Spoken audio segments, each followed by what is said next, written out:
দুইটা হাত দিয়ে আমার হাতে যে চাপড়ে ধরে চোখগুলো বন্ধ করে জাস্ট আমাকে বলেছিল যে আচ্ছা ঠিক আছে, আমাকে আর বকো না, সে সময়টা আমি তোমার সাথে থাকবো, সে সময়টা আমি তোমার সাথে কাটাবো, তখন তুমি আমার যত্ন নিও, আমাকে কখন একা ছেড়ে যেও না।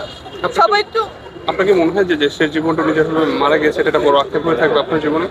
আমার জীবনে ওরকম কোনো আক্ষেপ নেই, আমার জীবন অনেক সুন্দর, কিন্তু জীবনে যদি কোনো না পাওয়া জিনিস থাকে, হয়তো আমার জীবনে অনেক কিছু আসবে, অনেক সফলতা আসবে, আমি অনেক বড় হব, কিন্তু আমার এই আফসোস নিয়ে আমার মৃত্যুবরণ হবে যে আমি কোনদিন আমার চাচুকে কাছে এনে রাখতে পারিনি।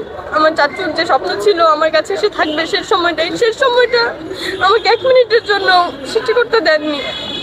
আমি তো আমার চাচুকে নিয়ে 1 মিনিট একটু একা থাকি, শেষ সময়টুকু আমি জানি না ওনার মৃত্যুটা কিভাবে হয়েছে, কিন্তু এটার মতো আফসোস আমার জীবনে আর কিছুই নেই। আমার জীবনটাকে পুরো মনে হচ্ছে যে আমার ভিতর থেকে কলিজাটা কেউ তুলে নিয়ে গেছে। ওনার তো ছেলে মেয়ে ছিল না, তো সেক্ষেত্রে আপনাদের কিভাবে দেখতো এবং কিরকম আমাকে সবসময় মা বলতো যে আমি তো ছোটবেলায় মা হারিয়েছি, তুই আমার একটা মা, তুই আমার যত্ন নিস, ছোটো থাকিস, আর তুই তো আমার রক্ত। আমাকে সবসময় এভাবে বলতো যে আমার তো আর কেউ নেই, তুই তো আমার যে বড় বোন, তোরা তো আমার রক্ত, তোদের সাথে তো কোনো কথা নেই, তোরা যেভাবে বলবি কিছু সেভাবেই হবে, জাস্ট আমাকে একটু সময় দে।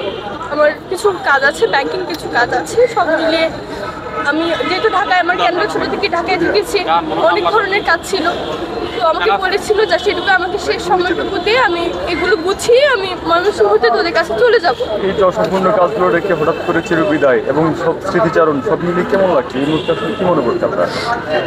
আমি জানি, আমার মনে হচ্ছে যে পৃথিবীর আমার জীবনের সমস্ত কিছুর বিনিময়ে যদি আমি 1টা ঘন্টার জন্য চাচুকে পেতাম, আমি পৃথিবীর সমস্ত কিছু বাদ দিয়ে দিতাম, সমস্ত কিছু দেখবো, আমি 1টা ঘন্টার মতো সৃষ্টিকর্তার কাছে চাইতাম যে আমাকে 1টা ঘন্টা দিন, আমি একটু চাচুর সাথে কথা বলি, একটু পাশে বসেই সেই আগের মতো মাথায় হাত বুলিয়ে দিই, আরেকটা হাত চাপড়ে ধরে ওনার বুকের উপর রেখে আমি একটু 1টা ঘন্টা ওর সাথে কথা বলি। আমার কিছু চাই না জীবনে। আপনার নামে লেখা কবিতাটা কি ছিল এবং সেই স্মৃতিচারণটা একটু বলুন।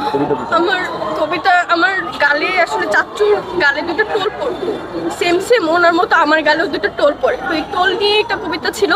চাচুর একজন ভক্ত ছিলেন, ওনার নাম ছিল সালমা আর আমার নাম বিপাশা, তো ওই 2টা নাম মিলিয়ে ওনার গালেও টোল পড়তো, ওটা মানুষের নাম মিলিয়ে উনি লিখেছিলেন সালমা ও বিপাশার দোকানের টোল, পানিতে কচুরি পানা, ডানায় বকুল, এরকম করে 4টি লাইন ছিল। তো এই কবিতাটাই আমার নামে লিখেছিলেন, এটাই আমার জীবনের সবচেয়ে বড় পাওয়া। আর চাচুর সাথে আমার অনেক স্মৃতি আছে, আসলে এগুলো আলাদা আলাদা করে পড়া যায় না।